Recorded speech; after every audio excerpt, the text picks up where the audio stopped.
bas. Toute la classe se mit à rire. Il se baissa pour la reprendre. Un voisin la fit tomber d'un coup de coude. Il la ramassa encore une fois. « Débarrassez-vous donc de votre casque, » dit le professeur, qui était un homme d'esprit.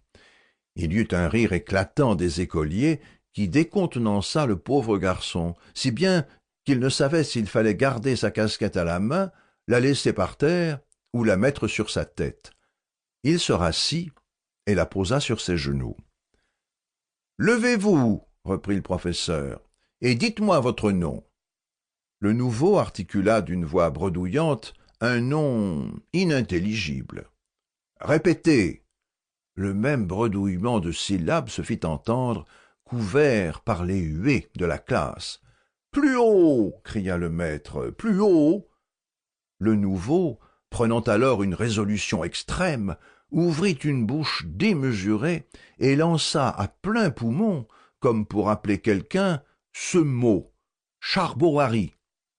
Ce fut un vacarme qui s'élança d'un bond, monta en crescendo avec des éclats de voix aigus. On hurlait, on aboyait, on trépignait, on répétait « Charbon-Harry, Charbon-Harry », puis qui roula en notes isolées, se calmant à grand-peine, et parfois qui reprenait tout à coup sur la ligne d'un banc, où saillissait encore çà et là, comme un pétard mal éteint, quelque rire étouffé.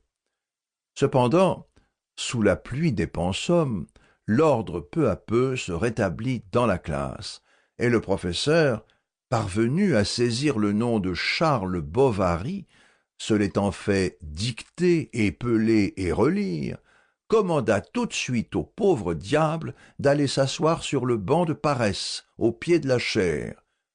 Il se mit en mouvement, mais avant de partir, hésita. « Que cherchez-vous » demanda le professeur.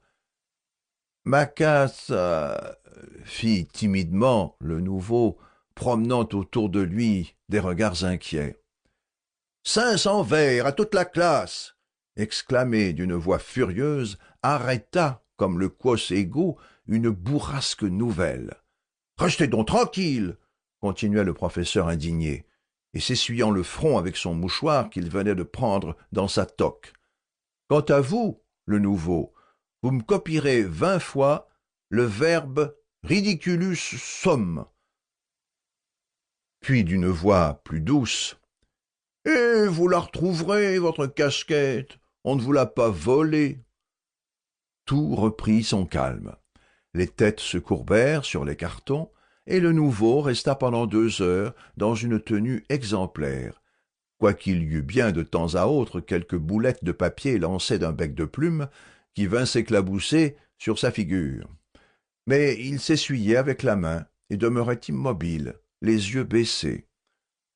Le soir, à l'étude, il tira ses bouts de manche de son pupitre, mit en ordre ses petites affaires, régla soigneusement son papier. Nous le vîmes qui travaillait en conscience, cherchant tous les mots dans le dictionnaire et se donnant beaucoup de mal. Grâce sans doute à cette bonne volonté dont il fit preuve, il dut de ne pas descendre dans la classe inférieure, car s'il savait passablement ses règles, il n'avait guère d'élégance dans les tournures. C'était le curé de son village qui lui avait commencé le latin, ses parents, par économie, ne l'ayant envoyé au collège que le plus tard possible.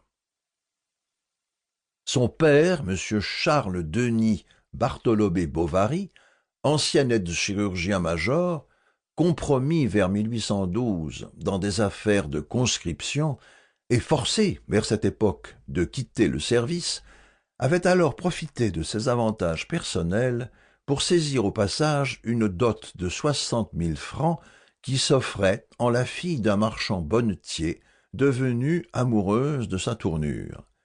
Bel homme, hâbleur, faisant sonner haut ses éperons, portant des favoris rejoints aux moustaches, les doigts toujours garnis de bagues et habillé de couleurs voyantes, il avait l'aspect d'un brave, avec l'entrain facile d'un commis-voyageur.